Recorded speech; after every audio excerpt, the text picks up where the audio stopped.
So you flew to Hollywood, and you were going to have your first meeting with Hal Cantor, the Yes. creator of Julia. That's correct. And you were preparing for that. Yes, well, that's what it's all about, preparation, preparation, preparation.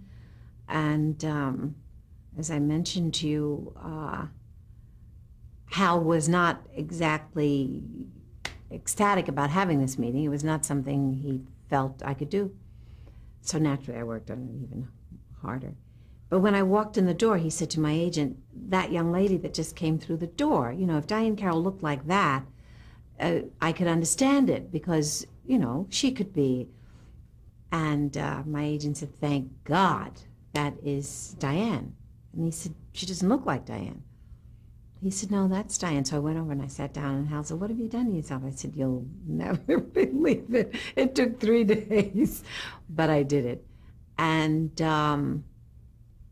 that was a very important, that experience for television. That was NBC. We shot at 20th Century Fox.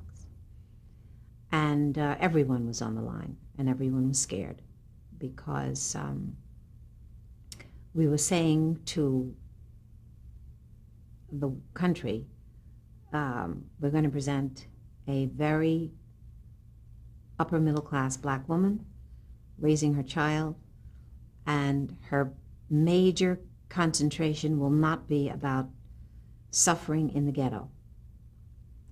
And we don't know if you're going to buy it, but this is what we're going to do. Take a different point of view about blacks in the United States. There were many people who were very, very incensed about that. They felt that we don't have that many opportunities on television or in film to present our plight as the underdog, as the one who was not allowed to enter all of the finer houses of education. The suffering was much too acute for us to be so trivial, they felt, as to present a middle-class woman who was dealing with the business of being a nurse in a huge, very successful aerospace. And no father in the household either. And no black male was the argument. No black male. No father, no image for the children of Hispanic, all ethnics, to relate to a father.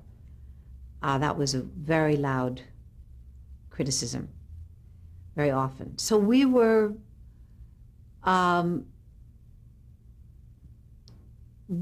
the opinion that what we were doing was important, and we never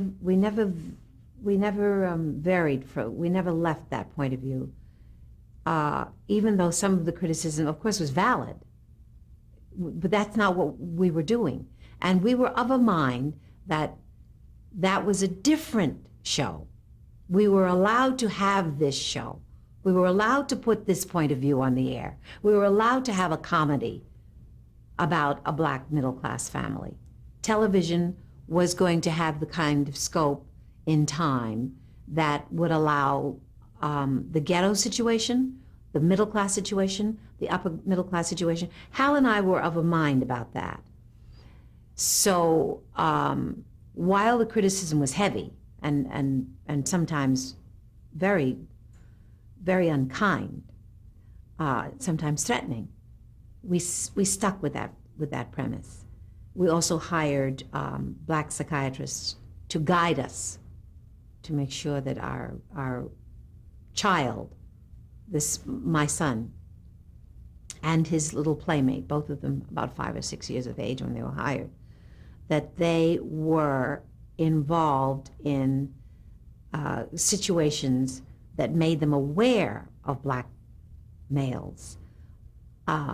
It's not that we didn't talk about situations. It may not have been his life, but we did talk about situations. Also, mother dated. And we brought the male into the house to say hello to the son, and usually it was another professional, black, that the young man was exposed to. So I think, and Hal feels that way too, that as we look back, that we're very proud of that piece of work. It represented a new thought. It represented something that was subject to a great deal of criticism. But I think those that criticized it to that extent were more narrow-minded and less visionary than Hal. So I think we came out all right. I think what you did was put audiences at ease where they've never been that way before, because you were playing a character that they could relate to. And she was working mother, and I mean, even our living circumstances, her apartment, you can't believe, people wrote columns. How could she live in that apartment? It's a little one-bedroom apartment, or two-bedroom apartment, whatever it was. It was just the source of so much criticism. And where does she get those clothes? And we said, it's television. We're not doing a documentary. You have to change that thought. I said, where does Marlo Thomas get those clothes? She's an out-of-work actress. We began to cite. So you must stop believing that the only thing that is valid for blacks on television is a documentary. We're doing a comedy. Let us do a comedy. Slowly, it permeated. did you hear from any black leaders? Oh, indeed. And what were their thoughts? The range of everything. From what to One was going to hang me and burn the house, burn my home.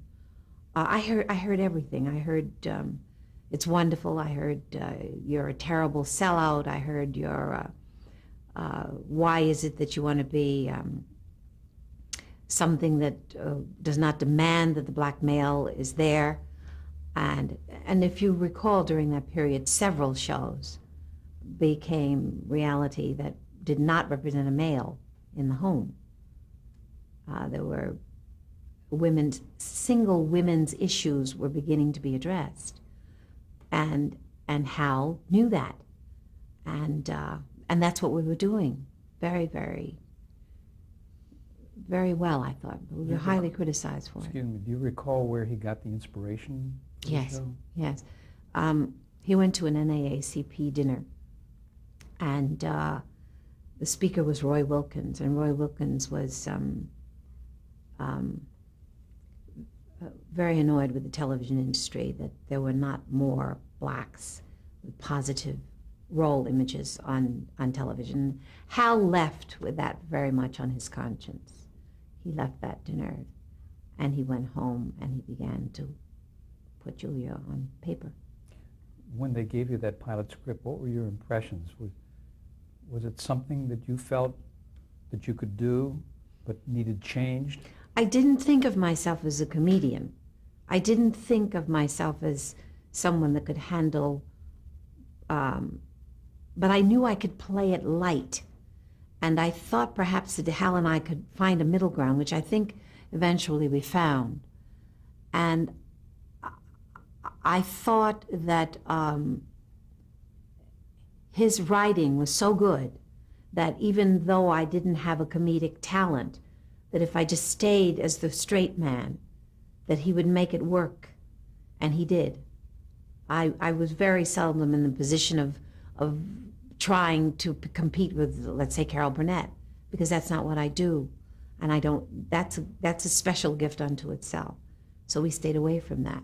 But we kept humor. We kept funny situations. But as the series went on, you got more involved with the scripts, didn't you? Yes, we did. And we had... Tell me about that. I mean, we had to bring in authorities who were sometimes helpful, sometimes not. But also it made we fought all the time, Hal and I, constantly. over what? Oh, the content, the how to play it. This script is not I can't say this the way you want me to say it without us getting into hot water over here, and I can't make these references to John Wayne. What do you mean? Well, because it means this to me and because it means that to you. So finally one day, I will never forget how it came to me, and he said, I'm going to do another television show. I'm leaving this in the hands of his associate producer, and I'm going to work with a real professional. I'm leaving here, and I'm going to work with Jimmy Stewart. And about 3 months later, he called me and he's, may I come home? I've had enough. I said, oh, you think maybe you want to work with this old real professional? We've become, through the years, very close friends. Well, you went through brimstone and fire together. Yes, we did. And we stuck it out together. You see, that's what we didn't realize during that period of time, was that when it got really very hairy, I was in the hospital. I was hospitalized twice during Julia. For exhaustion? Exhaustion, a few other female problems that happened because of the workload. It was imperative that I make all the points. It was imperative that I be in front of the camera all the time. But you were also getting unsolicited advice from friends and people in the black community. I think Harry Belafonte had an opinion on the show, didn't he? Yes, he did. I'm not sure that Harry felt it was really addressing what should be addressed. And I remember that James Baldwin felt that it was. He felt that there was something about it that was necessary. I remember that James Garner was one of the most helpful people, because he said, you must always remember how few people really understand what television is all about. And this is not film. This is television. This is going into the homes of people every week. And that is an art unto itself. And you must remember that once you establish this character with your audience, then your next problem is going to be, how do you make them forget Julia? So this is an ongoing process, and you're just beginning, and remember, I'm here, I'm your friend, and he was, always. Wonderful. What about your preparation here, preparing for the character of Julia Baker? What did you do? I had an instructor. I had someone that I worked with on the almost the first year. Also, there were a couple of directors who were very good at making me lighter, because I dealt always with material that was heavy. And eventually it became my second skin. I mean, I knew her better than anyone knew her. Can you compare this role to the way other black women had been portrayed in television prior to this? I mean, you had a freedom about it. Julia, there was nothing to compare. Julia was the first. Julia was the first non-conventional, educated, single mother who was outspoken. She dated. She raised her child, and the neighbor, who was white, they had a real relationship. They talked about things. They talked about men, and they talked about raising children. They had, in the context of a comedy, they had a real relationship. So there was no predecessor. And did you see a growth in the character? I mean, week by week, in terms of the stories that you were doing? There were some weeks, of course, when the scripts were just magnificent. I mean, you can't do that every week in a sitcom. And there were other times, of course, when we were going for something lighter. But for the most part, I think that we were very much in tune with what we wanted to say and how we wanted to say it. I think that's really the success. It's on the air again, by the way. It's on TV Land, and it's on Nick at Night, and I'm very happy about that. That a new generation will see the beginning of television, the integration of television, without being a servant, which was primarily what the television viewing audience had been exposed to in terms of blacks on television. And which began with Stephen Fetchit in the movies. that's right. And that always was always the more comfortable place for the creator to go when confronted with, we must have a black on camera, always as in the role of a servant. And I just feel that it was a step in television that has helped to lead us where we are today.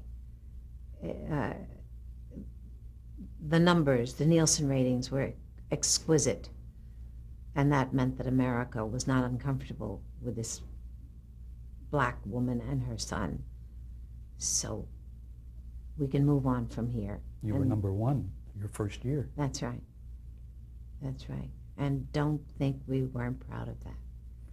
And you talked about the exhausting work that you were doing. Describe a schedule for the show. What time did you get to the studio? 5:30, 6:30. And what time were you able to leave to go home? 8 o'clock, 9 o'clock at night. And sometimes there were script meetings when we finished shooting, because after a while Hal and I really began to understand that our best work was together. And we'd all sit, everyone would sit around, and he'd say, "Is that going to..." I'd say, I think it will. Give me a chance. And I don't know, I think I improved his marriage. We'll ask Doris about it. Well, it's a great tribute to your intelligence that you were accepted by such a big-time writer as Hal Kanter and permitted to be in script rewrites and do all the contributions that you made to the scripts. I don't really know how much it had to do with intellect. I know that it had to do with persistence. And I know that it had to do with a certain kind of security that I had from my parents, because my father never let me believe that I was stranded out in the world alone. I was always able to come home. And I think that had a lot to do with the way I handled many things. You had a nice relationship with your son on that show, with Mark Kopach. Yes. How was it working with a 5-year-old? Well, I like children, and they know I like them. You know, children know very well when they're in the presence of an adult who thinks of them as a pain in the neck. And his mother was not around. I think she was in Europe. So we formed kind of this bond. Once in a while he'd go home with me, until my daughter didn't like it. She was a little jealous of that, and that ended that. But his father was very, very cooperative in terms of our learning to bond. I saw a scene recently. Where was it? I think I was in New York visiting the offices of TV Land, who decided to put it back on the air. And I saw a scene, and I saw the connection between Mark and myself. It was a scene that it was never on the air, because he could never finish the sentence. You know, he had this adorable lisp, and the line was eternal. It went on forever and ever, and I'm sitting there pulling for him. But you can see the camaraderie, because he wasn't afraid to make mistakes and go back and do it all over again. It was good. You made it safe for him. Yes. Yeah. Yes. Yes, I felt that was my responsibility, and I think when you're working with children, that is your responsibility. Well, you could see that. I looked at a couple of episodes at the Museum of Radio and Television, and you could get a sense of that bond that you had with him. I'm glad. I'm really glad to hear you say that. Do you know that I was just honored by the Museum of Radio and Television? They did an interview with you, didn't they? Yes. Tell me about Lloyd Nolan, who played your boss. I say that to you because, you know, sometimes I forget that when you start, when you begin your career, that those things never occur to you. But that when you get older, you realize how many people have been listening and watching, and they say, we'd like to pat you on the back and say, you know, time well spent. And you've earned it. That sounds like an ending. It's only the beginning. Tell me about Lloyd Nolan. I've been around for a long time. Lloyd Nolan, Yes. the consummate actor, the intellect, the crusty old, he was Dr. Chegley.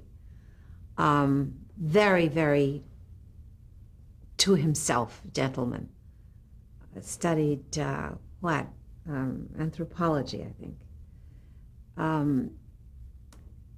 It took a while for us to get to know each other. But what he liked was that I worked hard, because he worked hard. But the scene between the two of you in the pilot, the scene on the telephone, you remember that? Oh, yes. Could you, just so we refresh our audience here with it? Yeah, this was 1960. 1968. That's right. 1967 we started, I think, working on it. Went on the air September 17, 1968. I came out the end of 67 to go over and work, and then we went on the air. That's right, 1968. And in 1968, Hal Cantor decided that the logo that went on the air would be, hello, Dr. Chegley, this is Julia Baker, and so-and-so told me to call you because I would like to be interviewed for this job. And he said, yes, I know, and you do it 3 o'clock or something like that. I'm paraphrasing, of course. And I said, Dr. Chegley, has anyone mentioned to you, before I get there, I'd like to know, has anyone mentioned to you that I'm colored? And he said, really? I said, yes. He said, have you always been colored, or are you just trying to be fashionable? And that was startling in 1968. Absolutely.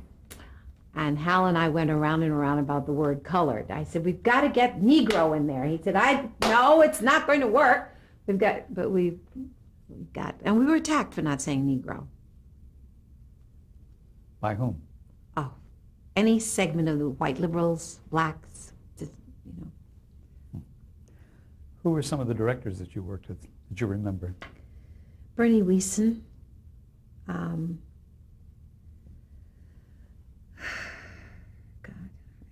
Jay Sandridge, I think, did some? Yes, that's right. Mm-hmm.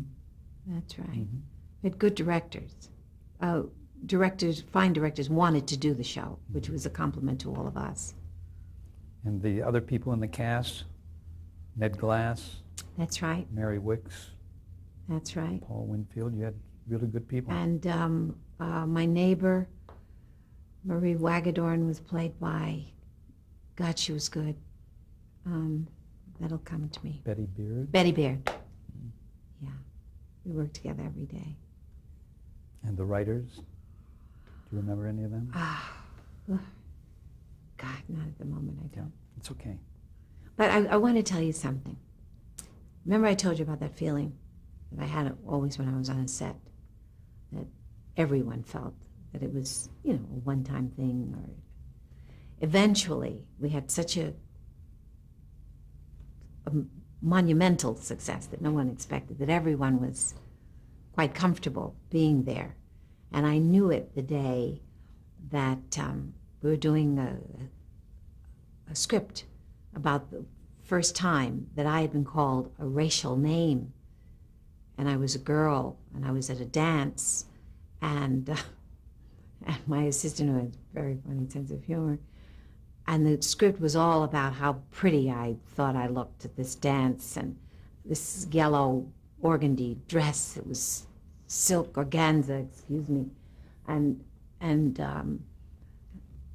it was yards and yards of this yellow organza with this beautiful bow and wonderful big sleeves, and I couldn't believe it when so-and-so called me a nigger, and she was supposed to, Betty Baird was supposed to have a response, and my assistant leaned over and she said, "Are you sure it wasn't a dress?" the entire crew was so relaxed by this time that everyone felt free to laugh.